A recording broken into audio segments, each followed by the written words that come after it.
Hello friends, എല്ലാവർക്കും എൻ്റെ പുതിയ വീഡിയോയിലേക്ക് സ്വാഗതം. അപ്പോൾ ഇന്ന് നമ്മൾ ചെയ്യാൻ പോണ വീഡിയോ ഛർദിയെക്കുറിച്ചിട്ടാണ്. പെട്ടെന്ന് ഛർദിക്കാൻ മുട്ടുമ്പോഴോ അല്ലെങ്കിൽ ഛർദി വന്ന ശേഷമോ നിങ്ങൾക്ക് വളരെ പെട്ടെന്ന് അത് മാറ്റിയെടുക്കാൻ പറ്റുന്ന 2-3-4 ഹോം റെമഡീസാണ് ഇന്നത്തെ വീഡിയോയിലൂടെ പറഞ്ഞിരുന്നത്. ഒരുപാട് പേർക്ക് ഉള്ള ഒരു പ്രശ്നമാണ് പെട്ടെന്ന് എന്തെങ്കിലും തരത്തിലുള്ള സ്മെല്ല് അടിച്ചിട്ടുണ്ടെങ്കിൽ പെട്ടെന്ന് ഛർദിക്കാൻ മുട്ടുക, അല്ലെങ്കിൽ ഭക്ഷണം ദഹിക്കാതെ വന്നു കഴിഞ്ഞിട്ടുണ്ടെങ്കിൽ ഛർദിക്കാൻ മുട്ടുക, ഇങ്ങനെയുള്ളതൊക്കെ, അല്ലെങ്കിൽ ബസ്സിൽ യാത്ര ചെയ്യുമ്പോൾ. അപ്പോൾ ഇതൊക്കെ വളരെ പെട്ടെന്ന് മാറ്റിയെടുക്കാം. ഇപ്പോൾ വീഡിയോ ഒന്ന് കണ്ടു നോക്കൂ. അപ്പോൾ ആദ്യമേ തന്നെ നല്ല വൃത്തിയുള്ള ഒരു പാത്രം എടുക്കുക. പിന്നെ നമുക്ക് ആവശ്യമായിട്ടുള്ളത് ഒരു ഇഞ്ചി കഷ്ണമാണ്.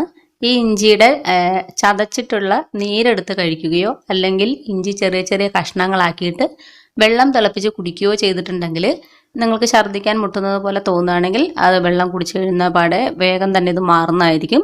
അല്ലെങ്കിൽ ഒരു സ്പൂൺ ഇഞ്ചി നീര് കുടിച്ചാലും മതി. പിന്നെ സെക്കൻഡ് ടിപ്സ് എന്ന് പറയുന്നത് ഗ്രാമ്പു ആണ്. ഒരു 3-4 ഗ്രാമ്പു എടുക്കുക. ഈ ഗ്രാമ്പു നല്ലതുപോലെ ചവച്ചരച്ചിട്ട് അതിൻ്റെ നീരിറക്കിയ ശേഷം തുപ്പിക്കളയുക. ഇത് ചവച്ചരയ്ക്കുമ്പോൾ ഉണ്ടാകുന്ന ഒരു ചവർപ്പുണ്ട്, അതങ്ങോട്ട് ചെല്ലുമ്പോഴേക്കും ഛർദി പൂർണ്ണമായിട്ടും മാറിക്കിട്ടുന്നതായിരിക്കും. പിന്നെ അടുത്തതെന്ന് പറയുന്നത് നമ്മൾ സാധാരണ കറിക്കൊക്കെ ഇടുന്ന പട്ട. നല്ല പ്യുവർ പട്ടയായിരിക്കണം, ഒറിജിനൽ ആയിരിക്കണം, മറ്റേതെങ്കിലും മരത്തിൻ്റെ തടിയാവരുത്. ഇതെടുത്തിട്ട് ഒന്ന് ചതയ്ക്കുകയോ അല്ലെങ്കിൽ ഇത് പല്ലിൽ വെച്ച് നല്ലതുപോലെ ചവച്ചരച്ച് ഇതിൻ്റെ നീരിറക്കുന്നതും ഛർദി ഒഴിവാക്കാനായിട്ട് വളരെ നല്ലൊരു മാർഗ്ഗമാണ്. ഇത് ഒരുപാടൊന്നും വേണ്ട, ഒരു കഷ്ണമൊക്കെ എടുത്താൽ മതിയാവും. അതുപോലെ തന്നെയാണ് നമ്മുടെ ചെറിയ ജീരകം.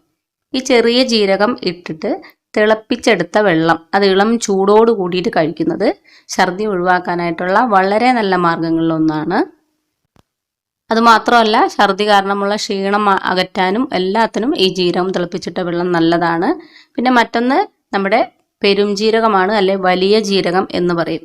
ഇതിൻ്റെ സ്മെല്ല് നമ്മുടെ വായിലെത്തുമ്പോഴേക്കും നമുക്ക് ഛർദ്ദിക്കാനുള്ള ടെൻഡൻസി പൂർണ്ണമായിട്ട് മാറുന്നതായിരിക്കും.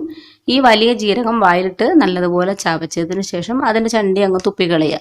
അപ്പോൾ ഇത്രയും ടിപ്സിൽ ഏതെങ്കിലും ഒരെണ്ണം മാത്രം നിങ്ങൾ ചെയ്താൽ മതി.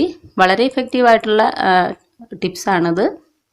അപ്പോൾ എപ്പോഴും ഇങ്ങനെ ഛർദ്ദിക്കാനുള്ള ടെൻഡൻസി ഉള്ളവർ ഇതിലേതെങ്കിലും ഒരു ടിപ്സ് ട്രൈ ചെയ്താൽ മതി. എല്ലാം ഒന്നുപോലെ തന്നെ ഇഫക്റ്റീവായിട്ടുള്ള ടിപ്സാണ്. അപ്പോൾ എല്ലാവരും ഉപയോഗിച്ച് നോക്കിയിട്ട് നിങ്ങളുടെ അഭിപ്രായങ്ങളൊന്നും അറിയിക്കാനായിട്ട് മറക്കരുത്. അടുത്ത നല്ലൊരു വീഡിയോയുമായിട്ട് നമുക്ക് വീണ്ടും കാണാം.